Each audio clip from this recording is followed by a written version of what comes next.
Hello! Yes, I'm really sorry about the lighting in this video. It's just been a really jam-packed week and there's not been a day when I haven't been at work or college, and the sunshine has been out. Like, we've had some grey days this week in Luton.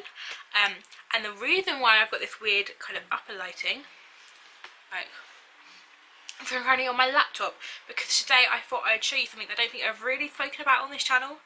I don't think I have at all actually, which is the fact that I keep a blog. So yeah, I've been keeping a blog now, personal, for about a year and a half. I had one beforehand for my final major project at college the first time round, and I really enjoyed it, and with a week of finishing college and handing all that project in, I kind of set up my own one. So yeah, I don't really have a blogging or a YouTube schedule before this year, and I was thinking about it, and this week I've just posted a couple of like improv blog posts, and I decided actually I want a schedule to go with this, like I'm going to have a schedule for YouTube. So YouTube, my videos are going up every Friday at 7 PM. She says, looking at the fact it's now 4 o'clock, and she's filming this video to go up today. And then hopefully a blog post every Sunday around 5 o'clock.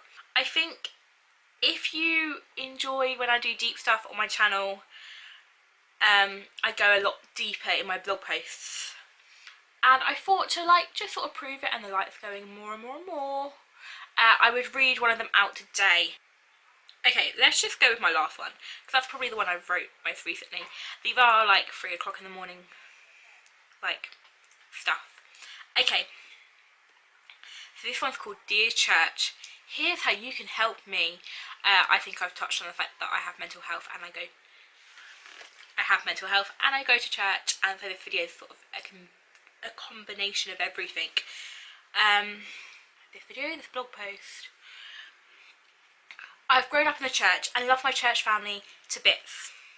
They're one of the most important parts of my life, and I wouldn't be the person I am without them.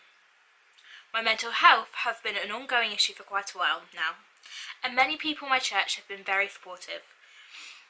But still, mental health is a controversial issue in churches, and still feels like a taboo issue for many people, including myself at times. Talking openly about it often feels not socially acceptable. And then I have like 6 points. 1. Please ask or Google. I don't expect anyone to go out their way and get a psychology degree, but if you don't understand, please ask. Personally, I'm normally quite happy to talk about mental health, especially to someone who I know cares about me. It's not insensitive, and it might feel a bit awkward at first, but in the long run it will probably help both parties. Alternatively, if it's something you and the other person are not comfortable going into detail at first, Google it. Be aware though that not everyone fits. Stereotypes all suffer from all the symptoms, however this can give you a good foundation of what the person might be going through. That makes quite a lot of sense. Well done, 3 o'clock Ella. Number 2, it's the real thing. I would never wish mental illness on my worst enemy, so you not understanding or not understanding fully is amazing. All I ask is you don't discredit my experiences, because you personally haven't been through them. Mental illnesses are also physical illnesses. There are many studies proving the physical changes in the brain in conjunction to mental illness, not to mention physical symptoms such as panic attacks, fatigue, restlessness, etc. In theory, mental illness is just a branch of physical illness and should be treated the same. Sometimes it's medication, sometimes it's therapy, sometimes it's both. It's not a lack of faith or being possessed by demons. And that doesn't mean prayer isn't important, but it can't replace a broken leg on a cast. Don't get discouraged. If you're praying for us, please continue. Even if it doesn't feel like it's working, recovery is often a long path, and small improvements that may feel insignificant to you might mean the world to someone who's suffering. Sometimes mental illness will last a lifetime. That's just how it is. It doesn't mean your prayers don't matter. God is good and will often help us cope. In summary, if your one prayer for full healing isn't answered, don't worry, ours haven't been yet either. Please talk about it. If you also believe it's a big issue, then don't pretend it's not. Don't shy away about talking about it because you don't know what to say. We don't come to church for professionals. We come to talk to people that care about us, that will pray with us, that will let us cry, who will celebrate the highs. 1 in 4 people in the church will be affected by it. Don't make them feel ashamed. Let it be an open topic of conversation in life groups, youth clubs, prayer meetings, sermons, after church tea and coffee chat.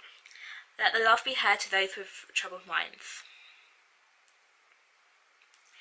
Don't let death be a trigger.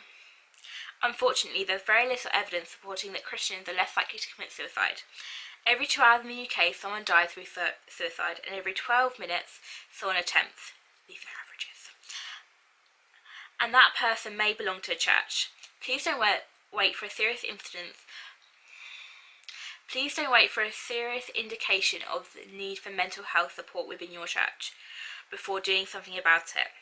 If someone between the age of 20 and 34 dies in the church, the leading cause will be suicide. Let's not isolate anyone. We may be their first port of call for asking for help. Accompanying them to see the GP. Sending a text if you haven't seen them in a while. Go out for coffee. The little things really do help. Want an honest answer. So often when we enter the church, we want an honest answer. So often when we enter the church, we ask how someone's doing. We don't expect, not great really. And so often when we're asked, it's almost expected of us to say, yeah, fine, how are you? Why is this the norm? Surely we should be being honest with our church family. So why do we feel the need to lie when it comes to mental health? Is it a lack of physical evidence? The taboo nature of the subject? Not wanting to burden people? Fearing a lack of understanding? Or just a learnt behaviour? The first time I cracked after a church service was when someone double checked. I broke down. The church was there for me when I needed it. P.S. For anyone who thinks this doesn't apply to them because they're not a church leader, don't be fooled. There's a lot we need to learn when it comes to supporting each other as a family. So yeah, that was just me reading out one of my blog posts. I'm not sure it translates as well in a video. If you want to read that blog post or any other ones that I've done, then click on the link down below or on the screen. I'll put it here somewhere. So yeah, I'm going to try and get one up every Sunday sort of evening time, along with a video every Friday evening. I have got 3 hours to edit and upload this. Uploading takes ages sometimes when it's processing. I'm sorry if it's a bit late.